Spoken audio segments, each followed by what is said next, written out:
संसार की चीजें इतनी बेवफा है कि वो आपको पहचानती नहीं। मकान, दुकान, गहने गांठे, रुपए, पैसे मनुष्य को नहीं पहचानते। मनुष्य चिल्लाता है कि ये मेरा मेरा मेरा, लेकिन अंत में वो आपको पहचानते नहीं, ये पक्की बात है। और भगवान आपको अपनत्व से कभी भूलते नहीं। तुम हजारों नहीं, लाखों नहीं, करोड़ों जन्मों से उस पिया को भूले हुए हो, लेकिन वे तुम्हें मनुष्य देह में भेजकर चुटकी दुख की डाल देते, चुटकी विवेक की डाल देते, जरा सा वैराग्य डाल देते, जरा सा प्रेम की मांग डाल देते। फिर तुमको सब कुछ मिलने के बाद भी इन वस्तुओं में फंसने का अवसर सदा नहीं मिलता। कितना भी आप सुख संपदा से अपने को सुखी माने, लेकिन कहीं न कहीं चुटकी दुख की होगी, विवेक की होगी कि आखिर ये मोटर बंगले गाड़ी वाह कब तक। विवेक की चुटकी होगी। कहीं न कहीं या बेटा आपका बेवफा होगा, या तो पत्नी, या तो मैनेजर, या तो इनकम टैक्स का प्रॉब्लम। कुछ न कुछ भगवान ने दे दिया ताकि ये मुझे भूला हुआ मेरे पास आने की क्षमता लेकर भेजता हूँ। तो किसी संत साधु, किसी उत्सव आदि के पर्व के निमित्त ये मेरी खबरें सुनकर मेरा लाल मुझे आत्मा तक पहुंचे, ये उसकी कितनी करुणा कृपा है। श्री कृष्ण नींद में से उठते शांत होकर अपने स्वभाव में बैठ जाते हैं। हर मनुष्य का अपना स्वभाव, आत्म स्वभाव, शांत स्वभाव है। काम करने के पहले शांति होती है, काम करने के बाद शांति होती। तो काम भी आप परम शांति पाने के लिए करते, चाहे कोई भी काम हो। श्री कृष्ण अपने शांत स्वभाव में थोड़ा विश्रांति करते और सोचते कि दिखने वाला शरीर और संसार बदलता है, लेकिन देखने वाला मैं अमर आत्मा हूं। इस मोह माया और क्रियाकलाप का मुझ चैतन्य पर कोई असर नहीं होता। मैं नित्य शुद्ध बुद्ध मुक्त अपने आत्म स्वभाव का श्री कृष्ण अमृत पान करते थे। फिर श्री कृष्ण सोचते थे कि आज के दिन मुझे क्या क्या शुभ कर्म करने।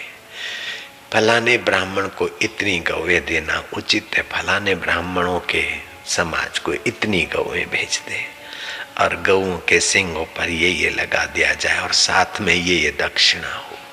सुबह सुबह शुभ करने का कर लेते थे। अब आपको मैं बोलूं कि गौएं भेजने का सोचो तो अनुचित होगा, फिर भी कुछ तो सोचो। सुबह सुबह आप उठो, थोड़े शांत रहो, 2 बर्तन पड़े रहे बिस्तर के पास, खटिया के पलंग के पास।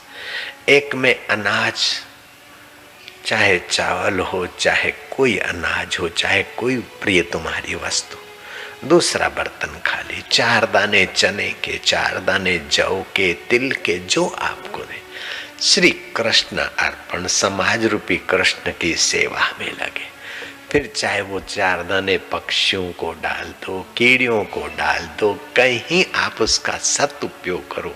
सत का मतलब है सत्य स्वरूप, ईश्वर की प्रीति के लिए आप देना शुरू करो। सुबह 4 दाने तो आप दे सकते हैं। अगर 4 दाने गिनकर भी नहीं डाले तो आप 3 दाने डाल दीजिए। नहीं, आप इतने कंजूस और इतने कंगाल नहीं है। आप तो मुट्ठी भर कर भी डाल दोगे, 2 मुट्ठियां भी डाल दोगे, 4 पैसे ही डाल दो, 4 दाने ही डाल दो। ईश्वर प्रीति अर्थ है प्रेमी, ए पिया, तेरे प्यार के लिए, तेरी मोहब्बत के लिए तेरे को अर्पण करता हूं। मुझे लगता है कि बड़ा मंगल होगा। फिर 4 मिनट आप शांत बैठ जाओ। घर में कलह, नौकरी में प्रॉब्लम, शरीर में बीमारी, अथवा उसका उपाय क्या? इन 3 प्रश्नों का उपाय क्या? 1-1 मिनट 3 प्रश्नों पर निगाह डालो और चौथे मिनट में उसका समाधान अंदर से जो आएगा वो आपको दिन भर तो क्या वर्षों भर मदद करेगा। इस प्रकार का प्रयोग आप करें तो आपको बहुत लाभ होगा। मैं हाथ जोड़ के प्रार्थना करता हूं।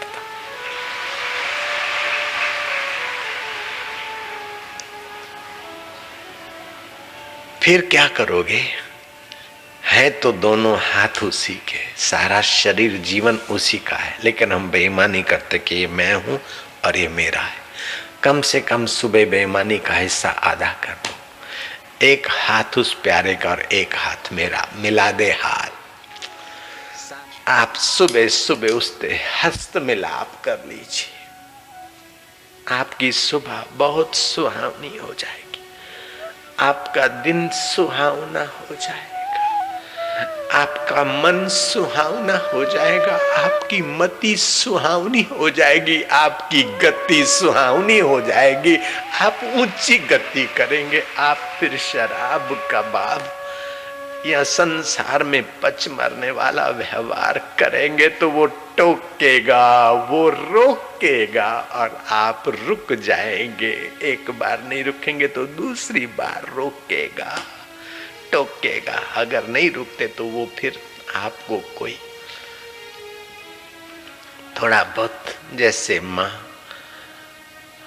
बच्चा नहीं मानता, बच्ची नहीं मानती प्यार से, तो फिर माँ और बाप और हितैषी कड़ा कदम उठाते हैं। तो भगवान की कृपा करने की दो रीत है, एक दया और दूसरी कृपा। जैसे बच्चे को सुख सुविधाओं का ख्याल रख के व्यवहार करते माता पिता, वो उनकी दया है। और बच्चा बच्ची निरंकुश हो जाते तो माँ बाप उसके साथ कड़क व्यवहार करते हैं। परमात्मा हमारे माँ बाप से भी ज्यादा कुशल कलाकार है। माँ बाप तो अभी हुए 10 साल 20 साल 50 साल 60 साल से, लेकिन वो माँ बाप तो सदियों का है। आपके सूक्ष्म शरीर की रग रग जानता है। आपका किस वक्त कहाँ कैसे मंगल होगा आप नहीं जानते, वो जानते हैं। उस जाननहार को कह दो कि प्रभु तेरा बाणा मीठा लागे, जो तुद भावे सो भली कार। ये सब निकलते निकलते आपके हृदय की पुकार हो कि हृदयेश्वर अब तेरे गीत गूंजे, तेरी प्रार्थना निकले, तेरा प्रेम निकले और तू प्रकट हो जा, ताकि हमारे हृदय रूपी समुद्र से अमृत प्रगटे, आत्म अमृत प्रगटे, कृष्ण अमृत प्रगटे। आप संसार में तपने के लिए नहीं आए, आप संसार की चीजें इकट्ठी करते करते मजूर होकर मरने के लिए नहीं आए। आप संसार में संसार के स्वामी के आनंद को, संसार के स्वामी के माधुर्य को, संसार के स्वामी के सुख को, संसार के स्वामी को अपने आत्म रूप से जानकर सदा के लिए मुक्त होने के लिए आपका ये जन्म है। इस बात को पक्का कर लेना। आपका उद्देश्य ऊंचा होना चाहिए और उस उद्देश्य की स्मृति बनी रहे। लक्ष्य न ओझल होने पाए, कदम मिलाकर चल। शास्त्र संत के साथ अपना कदम मिलाकर चल। लक्ष्य न ओझल होने पाए, कदम मिलाकर चल। सफलता तेरे चरण चुमेगी आज नहीं तो कल।